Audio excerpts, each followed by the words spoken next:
There you are. Hello, everybody. My name is Mayor Watt. That's what I go by on Twitch and other places. But I'm the mayor of ohmTown. That site right there in the corner. You click that at ohmTown.com and you'll get new news. That new news is funneled into 6 categories: create, news, education, entertainment, social, and technology. Sounds pretty simple, right? Well, a bunch of news gets put into these little categories and then funneled into these channels, and each one of these channels has the goal of being at least a 1-hour show here on Twitch within ohmTown. Ta-da! That's the quickest rundown I've given, I think, of what ohmTown is. Where is ohmTown? ohmTown.com. We're also on YouTube. We're also a podcast, but it only has the intro right now. A glitch on ohmTown. Everything has them. Kind of borked the website for a bit, and so I'm going to be reposting them in the podcast. Lovely, I know. We have an account over at Twitter as well, but that's only where I announce things for ohmTown, such as these episodes. And I'll make the appeal in each of the episodes for a little while at least. If you are interested in being a host or co-host, just get in touch with me. We can chat. Maybe you'll be interested in one of the shows that's already in preparation. Or if you want to roll your own, come and talk to me. Let's see what we can do. 1-hour shows once a week. Not necessarily a big complex gig, but you might find it fun hanging out here at ohmTown.com. And there's a Discord as well. Wow, we have everything, right? ohmTown is a big place with very few people in it right now. Other sites that I have interacted with over the many years that I've been online would have kind of gamed the system. Either you kind of parlayed previous iterations into a bigger site, or you made fake comments. A lot of social sites made fake accounts, made fake posts, made fake interaction. I don't really buy into that. My ethics won't allow it. So fake it till you make it doesn't really work for me.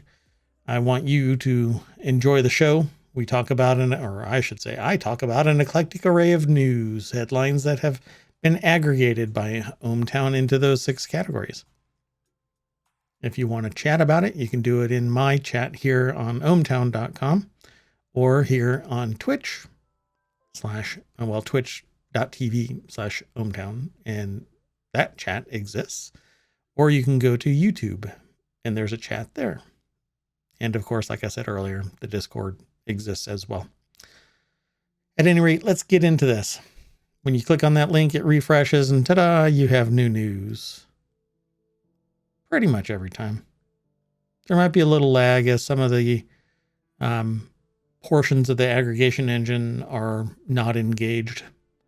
But for the most part, you'll get new links.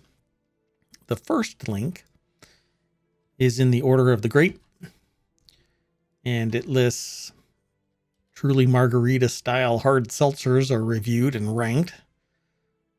This is a much longer article snippet, as I call them, that normally is a lot shorter than this, and I'll have to go and review the aggregator to make sure that it's grabbing the right amount of data. I don't want the whole article. I actually talk about it like this. I click the link.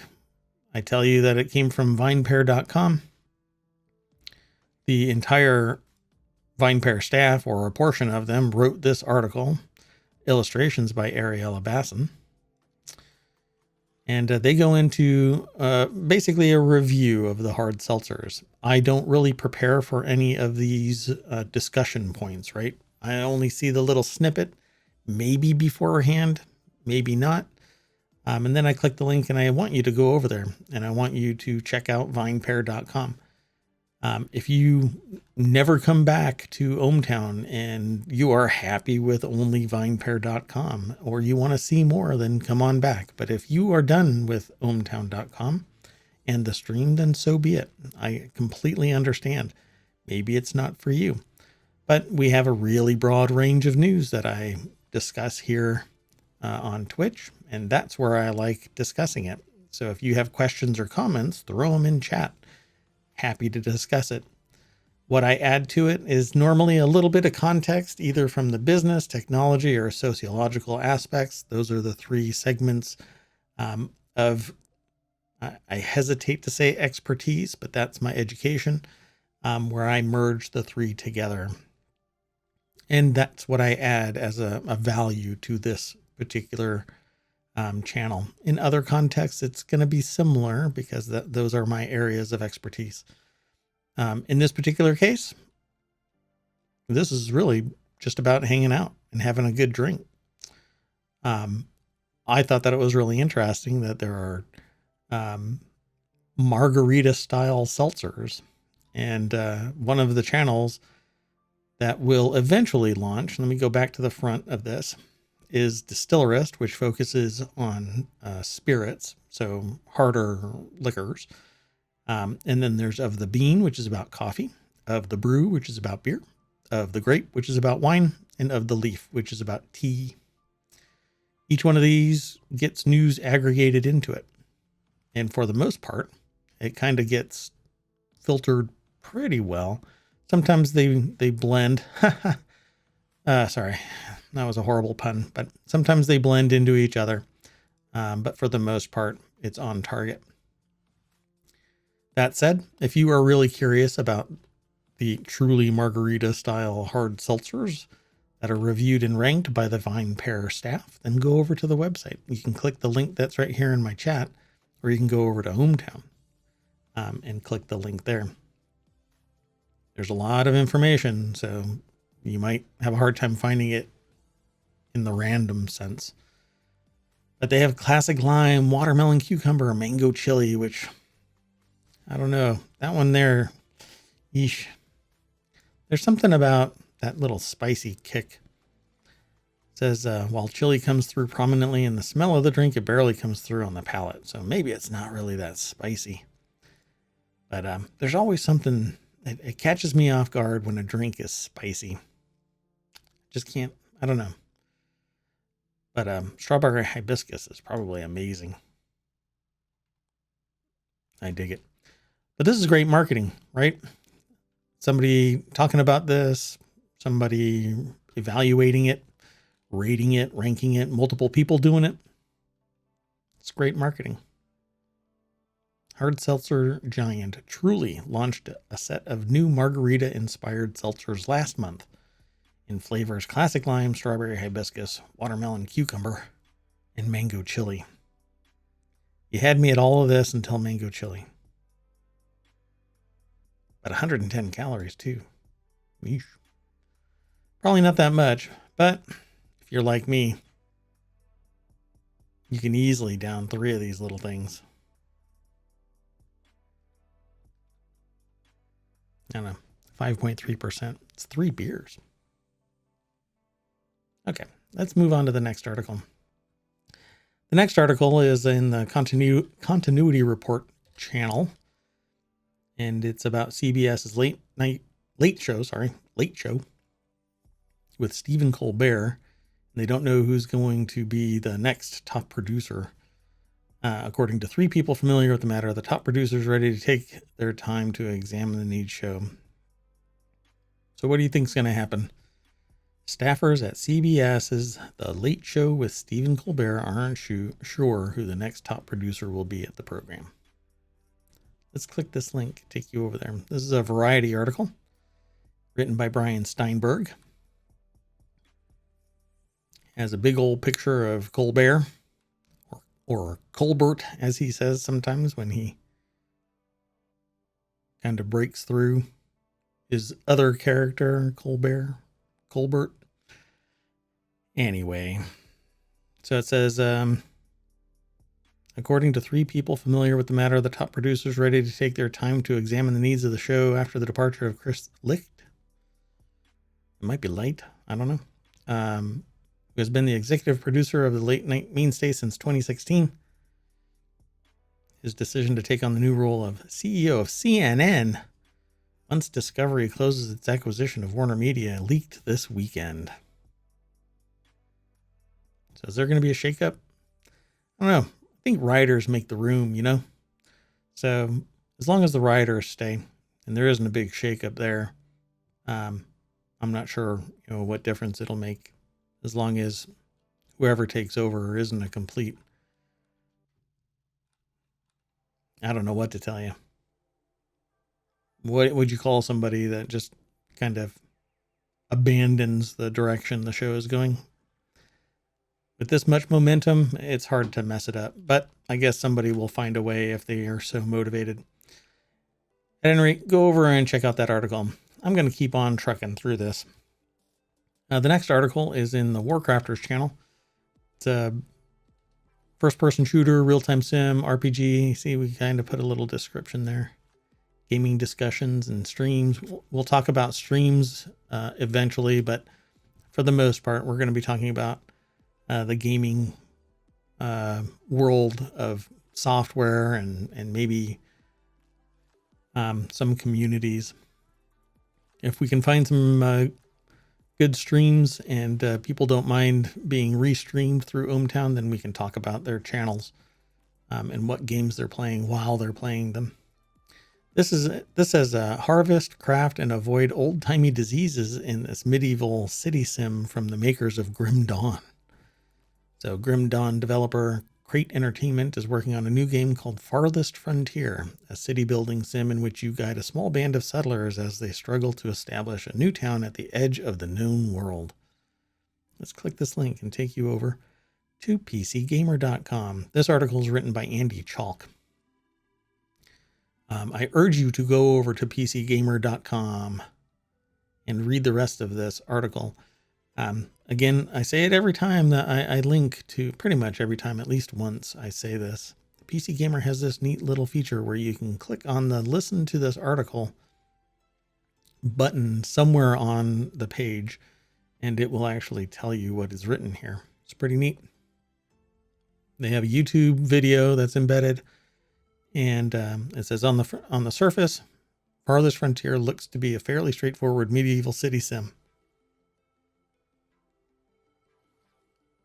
But it says the Steam listing promises a deep focus on details, including 14 different raw materials to harvest.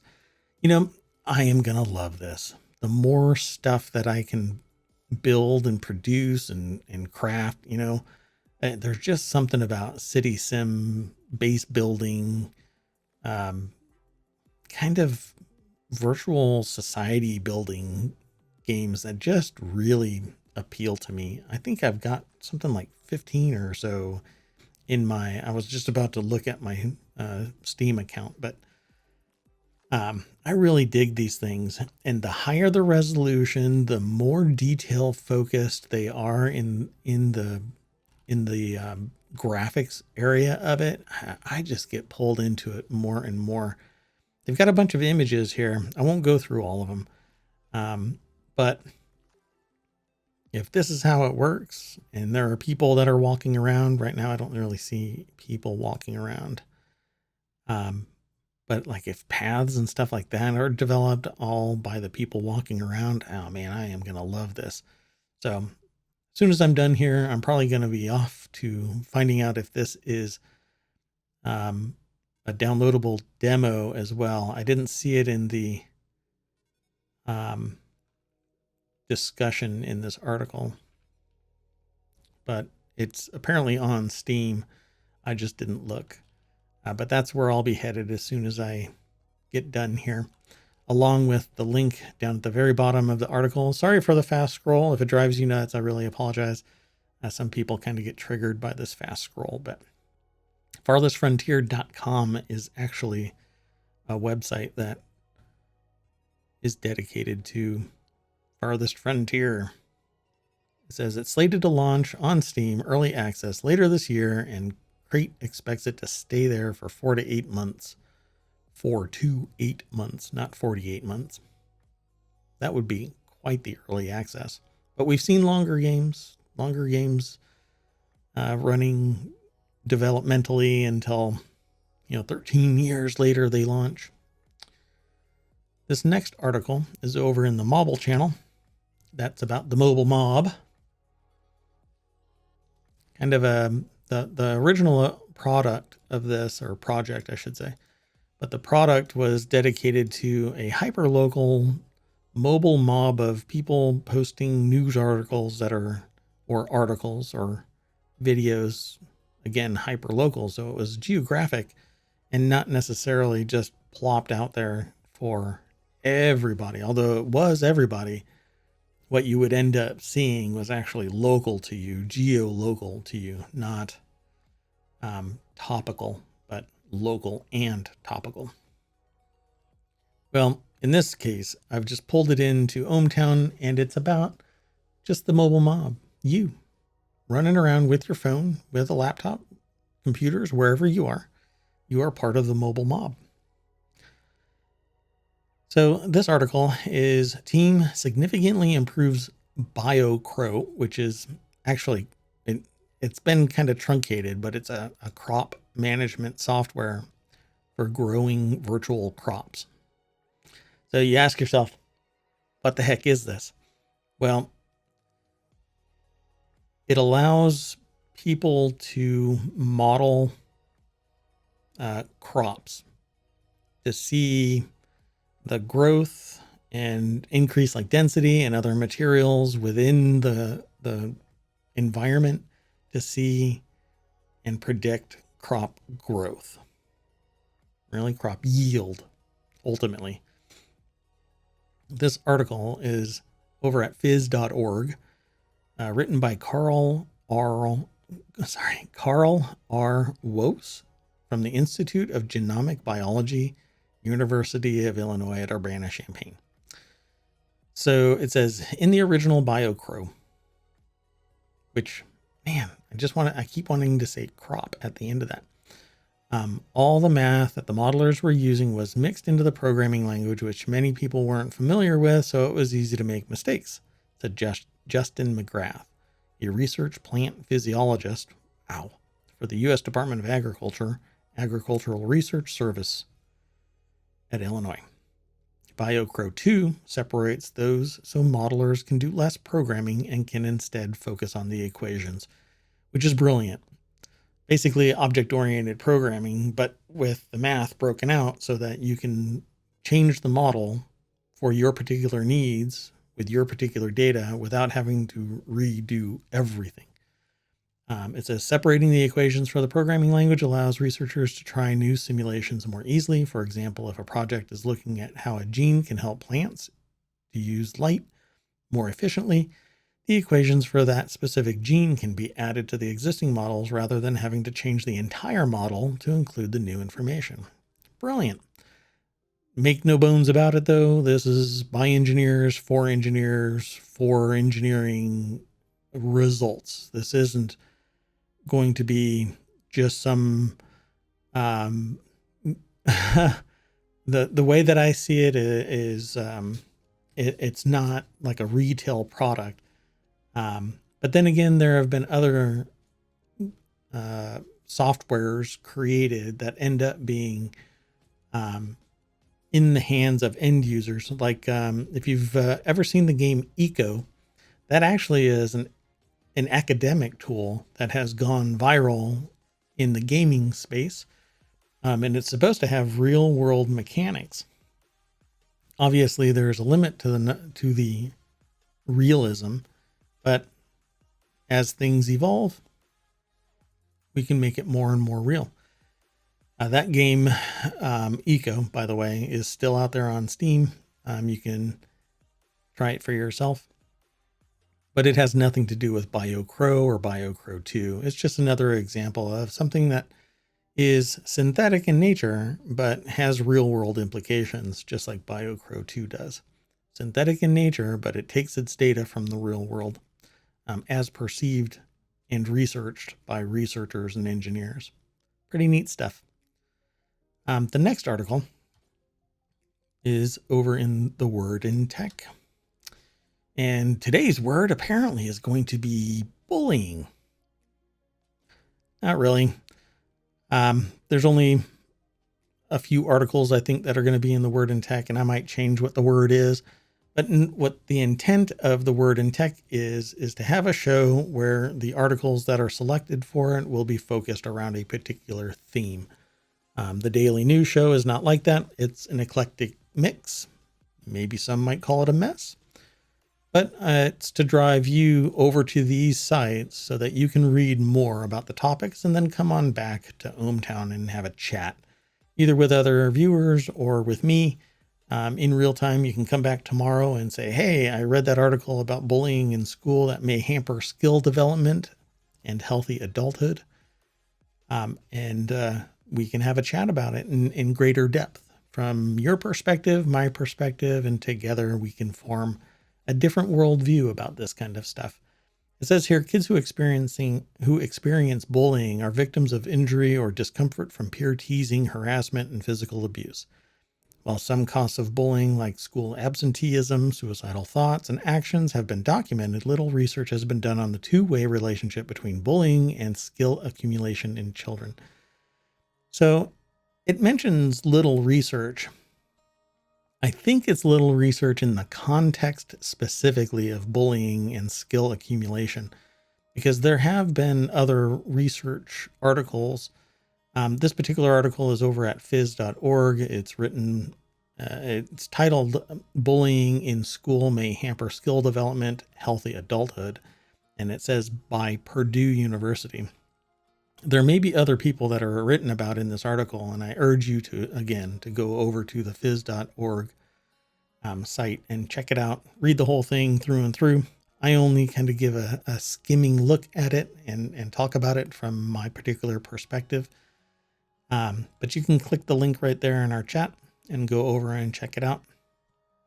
But I want to give you a context that I have for this, and that is that there is research out there, and you can do searches for it related to the success of people who are in school, and it doesn't matter the grade, but their likelihood of success declines when they are in a threatening environment, not just bullying. Okay. So bullying is kind of specific. It's threats coming from another person. But this context that I'm talking about is really about survival. When a person, when a student, when a child or a student of any age really is forced into either fight or flight or a threatening situation about their safety, worrying about food, safety, family, basically worry, you stop learning. Effectively, you stop learning. And so you basically are stuck in this fight or flight mode. And because of this inability to concentrate on learning, your grades suffer, you have increased absenteeism, and it doesn't even matter if it's a bully or not.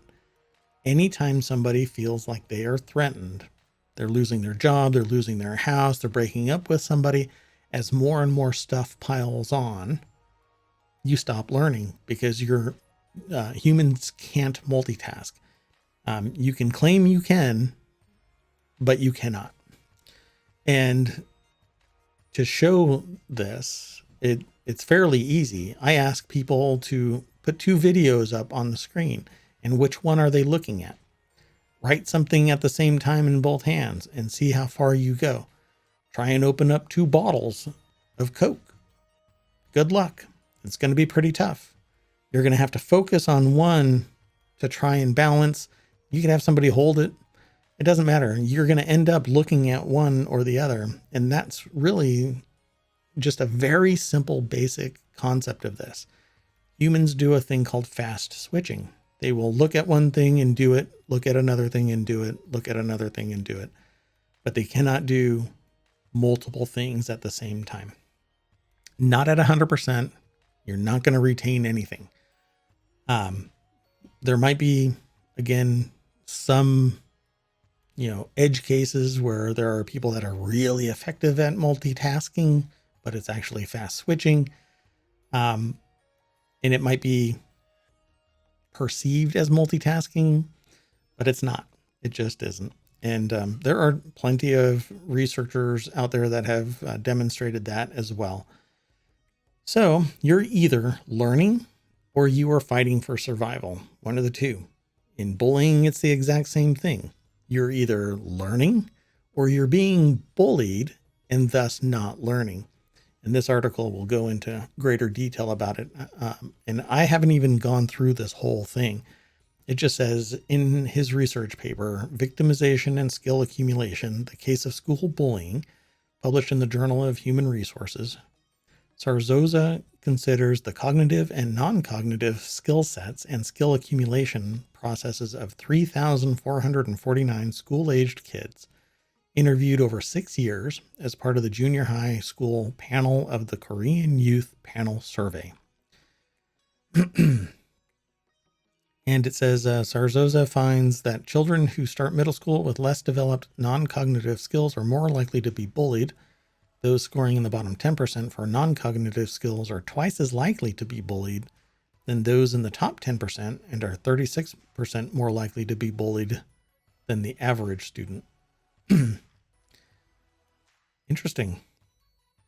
So this is about bullying of those who aren't skilled. I saw another set of data up here. So it says Miguel Sarzosa, an assistant professor of economics at Purdue University, finds that victimization depletes an average middle school child's non-cognitive skills by 40%. The skill depletion causes the child to become 34% more likely to experience bullying again. Well, that's because the skill depletion appears to be a trigger for abuse, which it's a shame. I mean, obviously people shouldn't be bullying anybody.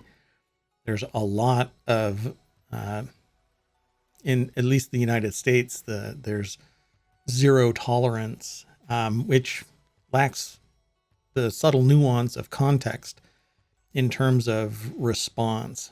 Sometimes the victim is kicked out of school as well as the bully, simply because the victim fights back. And I don't think anybody should be told that you need to be a victim of abuse because you'll get kicked out of class. Again, that's just me. But if you are in school or you are an educator, obviously you have to follow the policy and procedures of the institution you're at, as would I. But my personal perception is that nobody should be a victim to anybody. Abuse happens in the dark. And if you feel that you are being abused, bullied, or whatever, say something to someone who will take action, particularly in an institution. If you are at an academic institution and you speak to a person of authority and trust, they will take action, or they should. And if they don't, then go to the next higher person. Don't sit and take it. It will have long-term effects, and sometimes they aren't. Well, it's long-term recovery, and I'd rather save you from that. So don't let it happen to you. I know it's hard to say and hard to do, but I've got your best interests here at stake. This next article is in The Word in Tech. And this is Huawei gets into e-readers with the 10.3-inch MatePad paper. See, I love e-readers. I love what amounts to e-paper. It lasts forever. I don't know if this is going to be the same exact thing. I clicked the link because it's Huawei getting into e-readers. These are typically lower price devices. It says here, Huawei has introduced its first ever e-reader, the MatePad Paper, but this is a little different from a typical Kindle. For starters, it's compatible with Huawei's M Pencil stylus, so it can be used for taking notes in addition to just reading, like the Remarkable 2 or Onyx Book Note Air 2. Wow, that is a mouthful.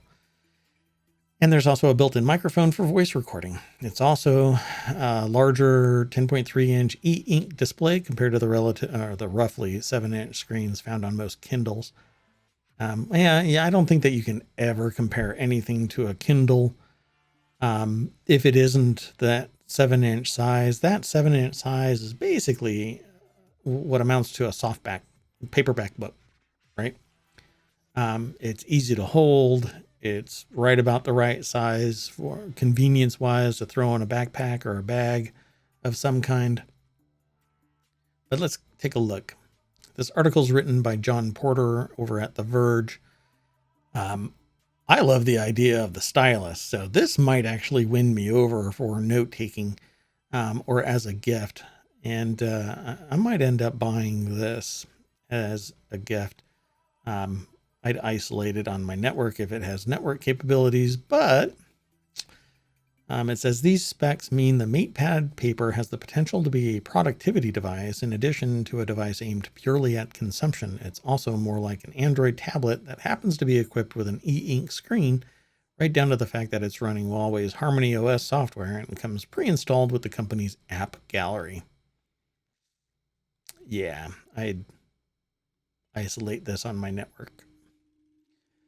If you're okay, so my particular domain, I'm really into security. I don't like devices that I don't have previous experience with running amok on my network. And so I'd be monitoring this until I feel secure.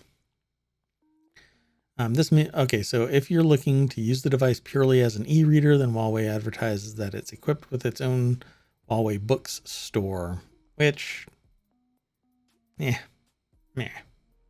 I don't even like it. I'd probably use it only for note taking. In fact, this alone, the fact that things are siloed, I understand the benefit of a siloed bookstore. It's going to generate revenue for the company. But Kindle is the go-to in terms of books. I wouldn't go anywhere else other than basically publicly accessible book sources. Off the top of my head, I don't even know of any really. It's been so long that I've been using Kindle and Amazon, other than Audible, right? And it's not so much a Kindle e-reader kind of thing. It's an Audible books solution. So I don't know. It says, but popular ebook marketplaces like Amazon's Kindle app and Google Play Books aren't currently listed on Huawei's app gallery, which means your existing library of books won't seamlessly carry over. No, you would have to exfiltrate your books from those sources, which is a copyright violation, folks.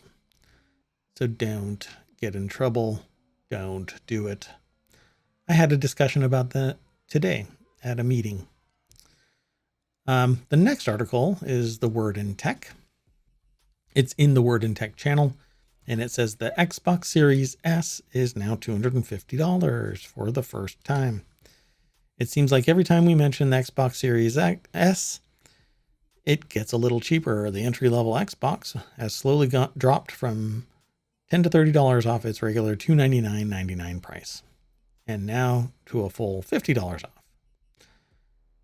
off. It's Woot, so I don't know what the context is of that Xbox Series S for $250, but let's click this link and we'll take you over there.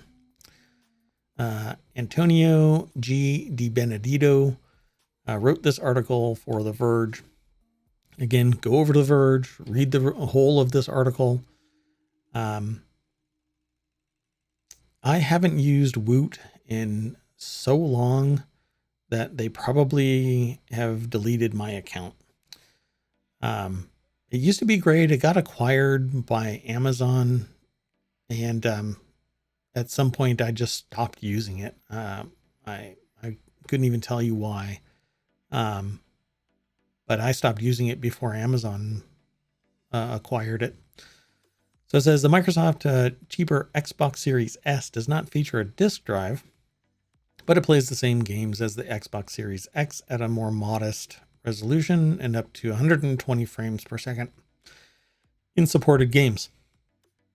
And it has small storage. So as long as you're not a mega consumer, you should be okay. But if you're a power user, you'll probably step up to the bigger series. Let's continue on. This next article is over in the mobile channel. Toyota stops production after possible cyber attack at a supplier, I should say. A supplier to the automaker said it shut down its computer network to respond to what might have been a hack or a virus. Let's click this link and take you straight over to the New York Times. And the article is written by Ben Dooley and Hisako Ueno. A supplier to the automaker said it had shut down its computer network to respond to what might have been a hack or a virus. And if you have to shut down your network, it's probably malware. A hack or a virus. A virus it tends to be destructive. Malware, on the other side of this, that is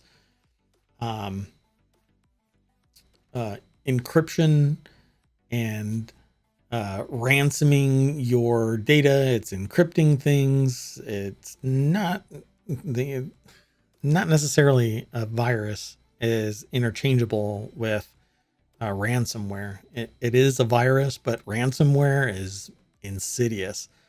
And while you could possibly get away from it, there's a good chance that remnants remain and somebody might launch it again. So good luck. It says the stoppage followed a problem with computer systems at Kojima Industries, a manufacturer of automotive components that disrupted the company's ordering system. The problem first appeared Saturday night, and the company decided to shut down its computer network to prevent the issue from spreading to customers. It may never have spread. It really depends on how data and things are shared. But definitely something is going on within that network. Hopefully they'll be able to recover enough forensic data to adequately find out what the problem is and close any open doors. Good luck. It's expensive. It's time consuming. And depending on the scope of it, think millions of dollars in expense, particularly the follow-up auditing from external solutions. And it says another subsidiary, Daihatsu, has also paused some production, according to local media reports. Wow, they even reached back into, despite the setbacks, Toyota has managed to use lessons learned during a 2011 earthquake and tsunami that devastated northeastern Japan to adjust to the pandemic's disruptions better than its competitors. Wow, that's reaching back. Well, let's hope they recover. This next article is in the mobile channel. I guess the news is tightly focused today. It's not intentional that it's focused across just a few of our channels, but let's keep on talking about it. The crypto revolution is an existential crisis for video games. It was a good time for Fred, a video game producer, to look for a job. COVID-19 has made video games more popular than ever, but its popularity coincided with the entrance of cryptocurrency and its byproducts like NFTs. Into the mainstream. So if you don't know what an NFT is, it's a non-fungible token, basically a representation of either something digital and you own it, the digital portion of it, or you own a digital representation of something in the real world and you own the thing in the real world. Either way, this thing represents something of value. In previous episodes, I've spoken about NFTs wherein Somebody had them stolen because of a flaw in the process of exchanging NFTs for value. And some of these NFTs creep into the millions of dollars. And by creep, I mean $3 million. Quite wild. Even Justin Bieber has one that was representative of a lower quality item that was actually stolen as an NFT from somebody else. And it is actually stolen. A lot of people say that piracy is not theft. And that's because if I quote unquote pirate a piece of software, I'm not keeping that software from somebody else. I am keeping somebody's revenue from that person, from the producer, but I can, as a producer, I can sell more of these copies and make money. There isn't just one of these or even 50 of these. There is an unlimited number of copies of software or music or video or whatever it might be that's in digital form. There is never a limit unless you arbitrarily put one. So a lot of people that are on the opponent side of calling digital copying or digital piracy theft say, well, nothing is being taken away from you or from somebody else. And I beg to differ. I think that it is a form of theft in that you're taking money from somebody and consuming the product or service that they are offering for free, even though it's supposed to be compensated value for value. But there's a lot of sociological machinations in there, okay? Some people can't afford it, but they want to consume it. And there are differing opinions about the necessity of the want or need, right? If you can't afford to pay for said video, music, book, software, don't buy it, don't take it. It's not for you to just arbitrarily take it. And that's the argument that somebody will counter with, the claim that it's too expensive. Well, in this particular instance, this is all about NFTs and gaming. So what a cruel world we live in that people are compelled to commodify something so pure and essential to the human experience as play, said Fred in an interview with Waypoint. Let's click this link. And this is an article at vice.com. And it says Waypoint Games by Vice. And it's written by Patrick Klepek. And let's scroll down a little bit and see, because I'm not going to read the whole thing. It says a follow-up email from the potential employer included links to articles like, would Karl Marx support the existence of blockchain, before Fred politely turned down the job and noted that any involvement with crypto was a non-starter. In response to Fred's decision, the company CEO sent a personal essay about why the blockchain is cool, including asking Fred why someone could reject cryptocurrency but support fiat currency, aka the US dollar.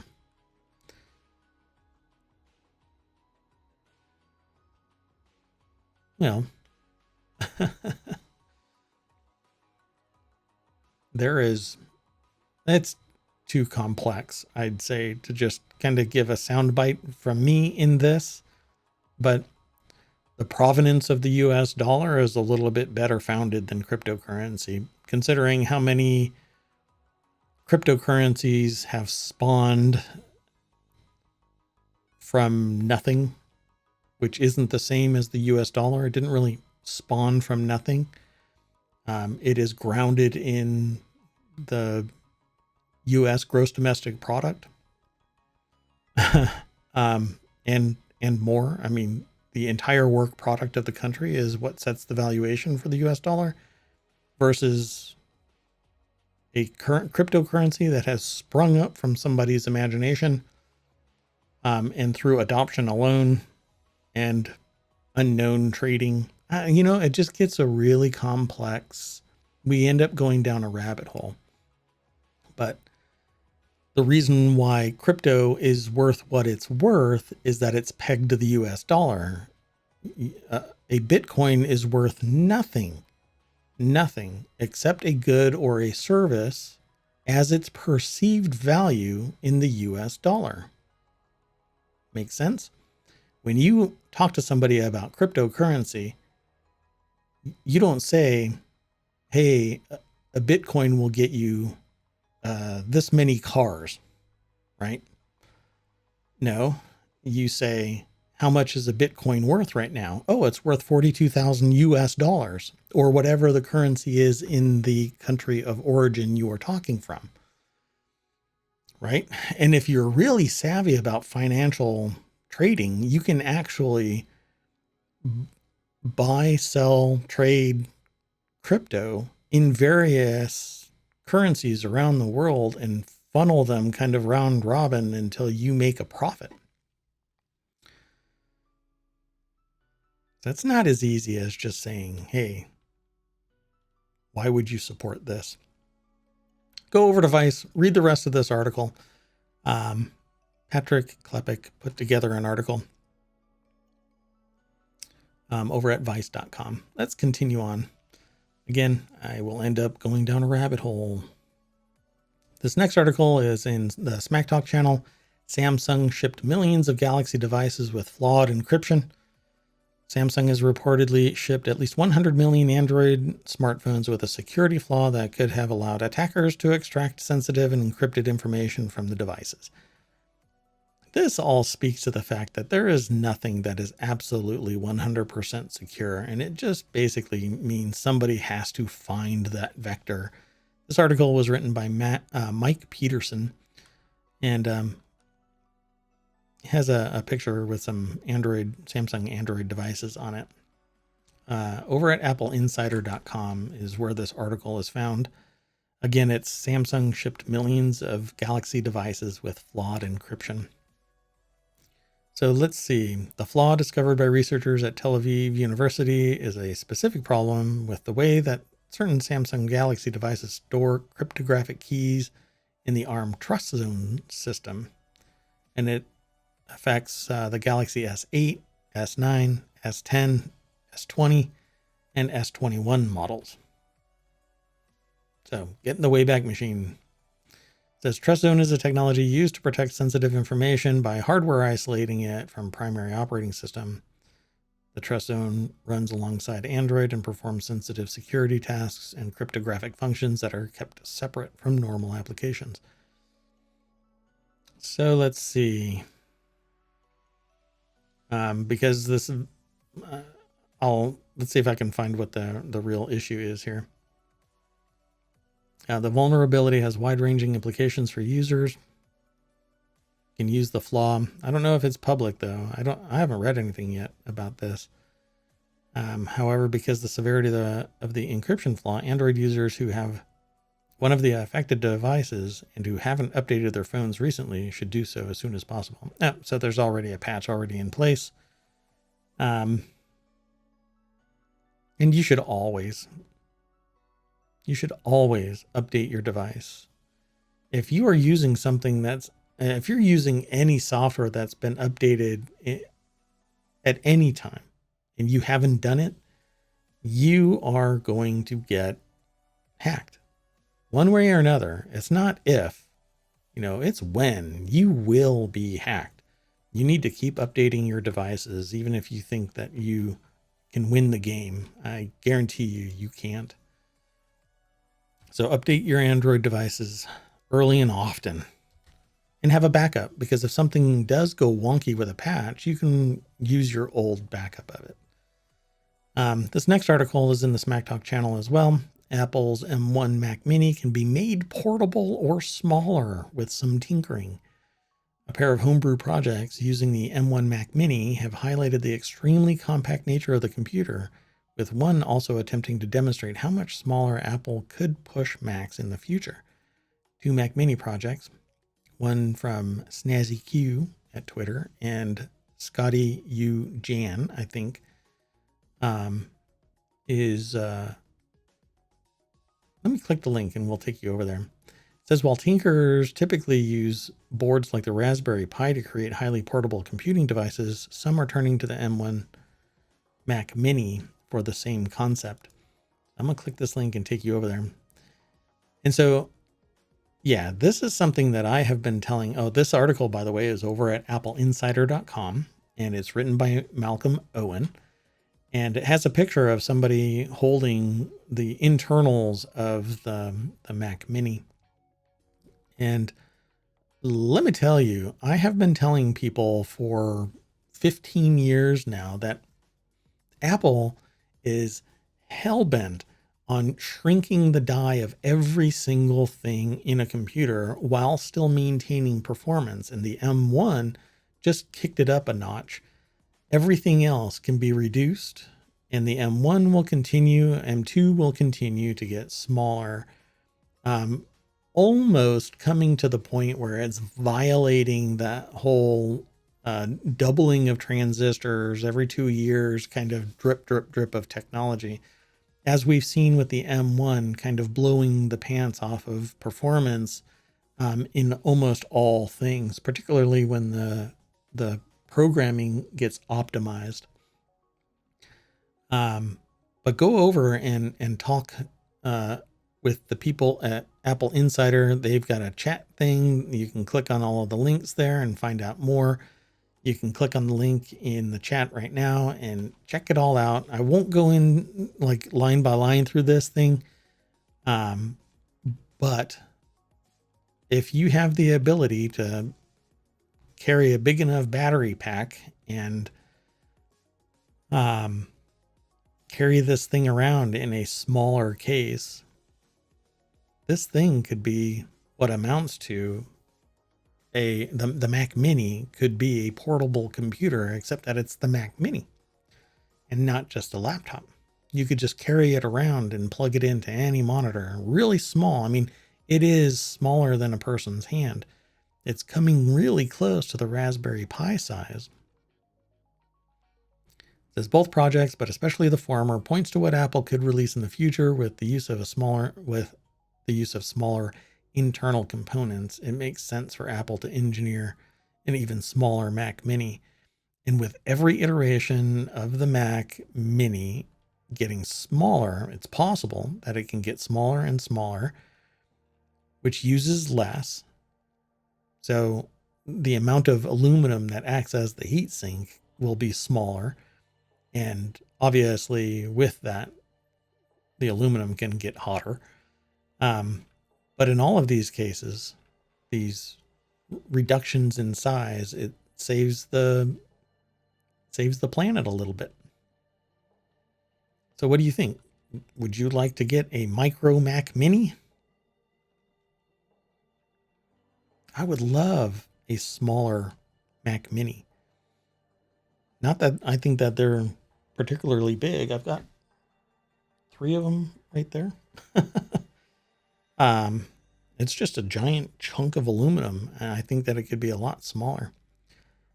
Particularly if it's using M.2 for primary storage instead of SATA SSDs.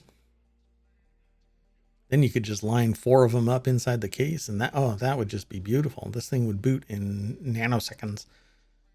Obviously, there's solid state stuff in the M1 right now, but I would really like to be able to use removable storage in my Mac Minis to boot from, not as external storage, but the primary means of storage. But let's continue on. This has a really neat picture. You should go over to Apple Insider and read the article for yourself. This next article is in the Stock Marketeers channel. Outside the box, new platforms for workers pop up as Americans sign on to the Great Resignation. And I think the Great Resignation is a weird turn of phrase there, because to me, resignation sounds like you've just given up. And after 24 months of pandemic and employers telling employees that eventually you're going to have to go back to the 2-hour commute to get to a seat just to do work that you've been doing for 2 years, drives me nuts.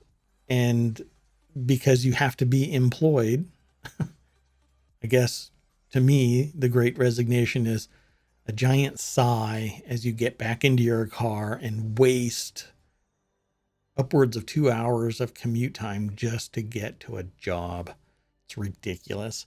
Anyway, there's a growing opportunity for digital talent platforms that can provide regular projects for independent workers and high caliber talent that companies can access as needed. And the problem here, and this is a Market Watch article, this is an opinion piece. They didn't do much updating in the 1 minute since publishing and last update, but this is an article by Mike McGill and Tara Smith. And there are a lot. We live in a kind of a pseudo gig economy where there is a large segment of people that are getting jobs through digital platforms like Fiverr. But it's a global competition for these people, for these talent. It's not as easy as a steady state job. You know, it's as employees are breaking out of the 9-to-5 paradigm, they increasingly want to work on their own terms with flexibility and autonomy in roles that have meaning for them. Yes. Unfortunately, there are people that have the means to pay somebody a steady state income, and those who want that steady state income. Meanwhile, there's people in between. Oh, and they even mentioned Fiverr in this article. So it says, labor matchmaking isn't new. Temp agencies have been around for decades, and over the past decade, freelance talent network like Upwork and Fiverr have successfully tapped into the trends of outsourcing and using more freelance talent. Yes, but it also opens up a tremendous amount of global competition. And it's tough to find those that you can work with longer term than the single gig, and you don't know what you're going to get at the end of that single gig. So there's a give and take here. Let's see what else it says. Some 53% of businesses say that remote work has increased their willingness to use freelancers, while 71% of surveyed hiring managers plan to sustain or increase their use of freelancers in the next 6 months, according to Upwork's Future Workforce Report for 2021. Yeah, I don't know. Freelancers, when they get their stride and they get a momentum of customers coming to them regularly, sure. But it's going to be tough. It will be tough. If you thought that it was tough to do something local, wait till you land on a gig economy website and try to find gigs. This next article is over on the Mobile channel when an ancestry search reveals fertility fraud. How about that one? This is again sociological, business, and tech all in one. Starting in the 1960s, 3 physicians in Rochester, New York, began secretly using their own, using their own sperm to help women become pregnant. That's a bit possibly unethical. I don't know.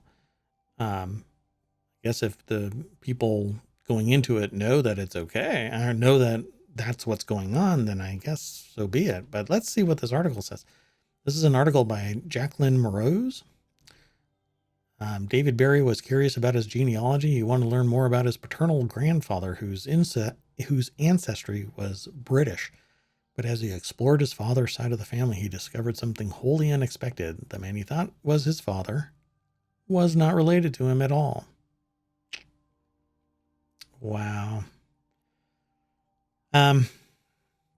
His DNA test results from Ancestry.com offered 2 additional surprises. Mr. Berry, 37, was more than 50% Jewish, and he had a cousin or a half-sibling who was unknown to him. I'm always suspect of this because I have seen other people report that the information that was received wasn't accurate. And I understand that there are some concerns there. I'd have to look to see what they were. It wasn't too long ago. But if you are out there and you want to do a search for this, find out and come on back and talk to me about it.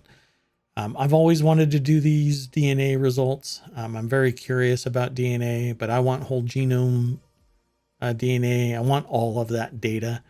I'm into the big data concept of trying to find out what it would have taken to, make my child. What are the odds of my particular, the merging of DNA is what makes the human being.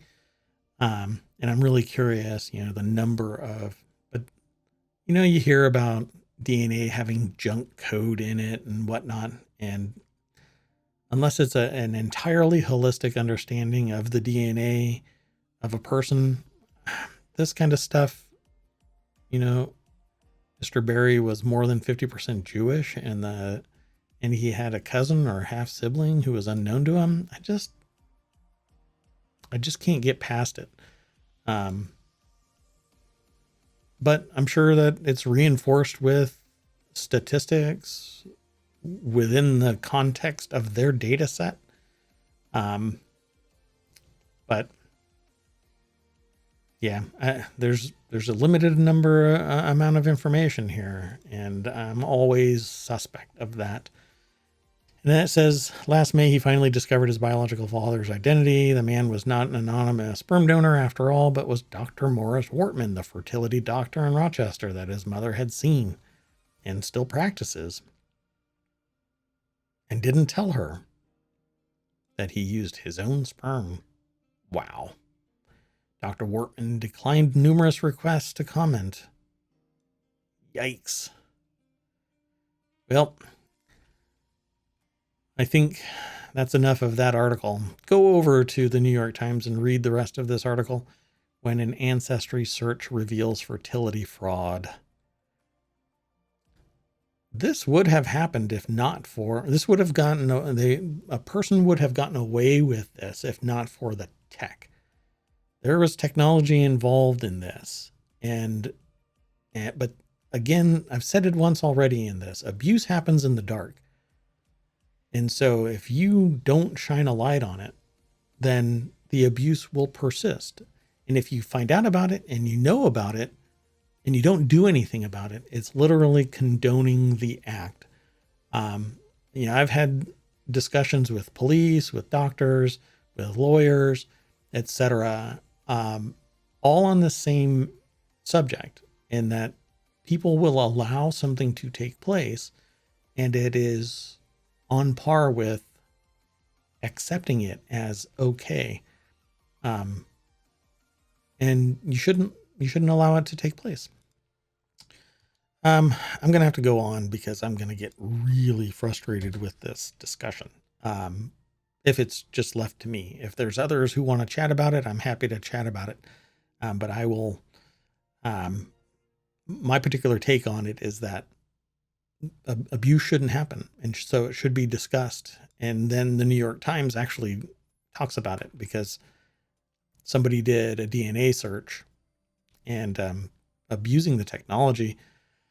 I should say abusing the medical profession to do this act, if all of it is true, right? Because the article is intimating that this is true. The only reason why it was found out was the technology. Amazing. So this next article is over in the Marble channel. The musician behind ubiquitous hits like Sweet Caroline sold his songwriting rights and recordings in another major deal. So this is Neil Diamond selling their entire catalog for $100 million, I believe it is. Let's see here. Bob Dylan, Bruce Springsteen, Paul Simon, Neil Young, Stevie Nicks, all have sold their catalogs over the last year and a half for huge sums, part of the broad transference of ownership of the generation's music from artists to corporations and investors. But is there any big game left? Yeah, there's a ton of big game left. Everybody that has gone into music since then. These are just the older people that are selling their catalogs because they can get the money now, enjoying the remaining years of their life, and then pass it on to their estate.